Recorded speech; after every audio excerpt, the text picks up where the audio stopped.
«17 pianos» és el títol d'una novel·la que té per protagonista una dona que està a punt de fer uns 60 anys, que se li ha mort el seu company, un romanès que es dedicava a restaurar pianos, i abans que es mori li diu: escolta, si em passés res, no malvenguis els pianos.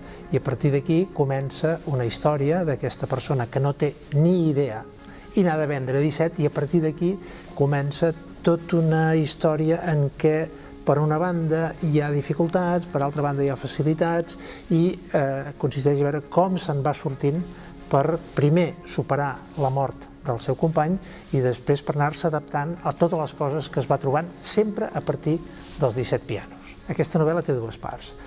Una primera que passa a la botiga de pianos i una segona que passa a Bucarest, que és el lloc originari del company d'aquesta protagonista que s'ha mort. La primera part està basada en uns fets reals que jo reinvento i relaboro, com és habitual amb els novel·listes, i la segona part també, tot i que el nus que lliga les dues parts és molt coherent, i des de la primera ja està insinuat a la segona, i tot es tanca al final, naturalment. He fet poca poesia satírica.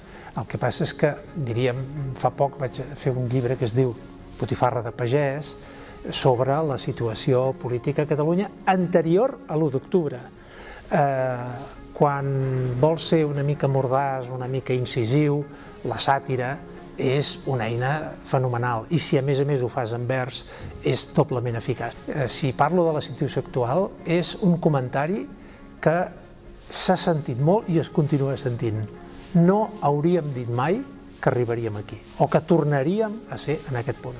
És molt important que es llegeixi des de petits, que es faci bé el salt del TVO, el llibre ja de més text, però que això no és només una cosa de l'escola, sinó que, com tota l'educació, també la sensibilitat artística, la música, l'art, la literatura, el teatre, tot això també comença a casa.